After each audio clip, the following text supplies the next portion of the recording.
निर्गमन अध्याय 27। फिर वेदी को बबूल की लकड़ी की 5 हाथ लंबी और 5 हाथ चौड़ी बनवाना। वेदी चौकोर हो और उसकी ऊंचाई 3 हाथ की हो और उसके चारों कोनों पर 4 सींग बनवाना।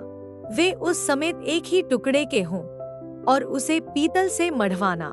और उसकी राख उठाने के पात्र और फावड़ियां और कटोरे और कांटे और अंगीठियां बनवाना।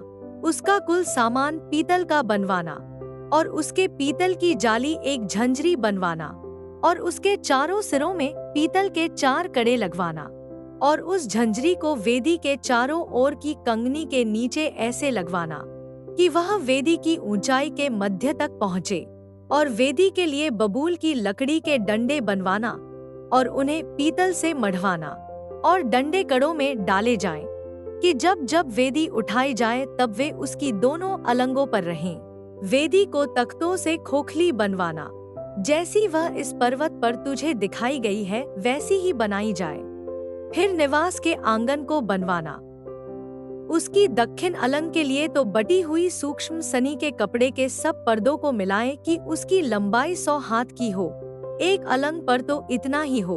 और उनके 20 खंभे बने और इनके लिए पीतल की 20 कुसरियां बने और खंभों के कुंडे और उनकी पट्टियां चांदी की हों।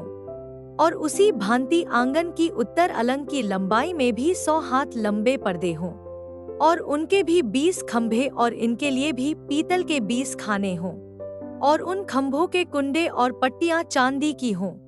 फिर आंगन की चौड़ाई में पश्चिम की ओर 50 हाथ के पर्दे हों। उनके खंभे 10 और खाने भी 10 हों। और पूरब अलंग पर आंगन की चौड़ाई 50 हाथ की हो और आंगन के द्वार की एक ओर 15 हाथ के पर्दे हों और उनके खंभे 3 और खाने 3 हों और दूसरी ओर भी 15 हाथ के पर्दे हों।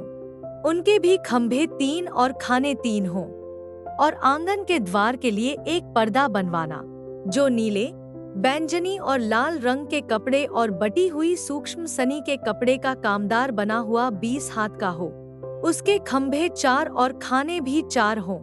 आंगन की चारों ओर के सब खंभे चांदी की पट्टियों से जुड़े हुए हों।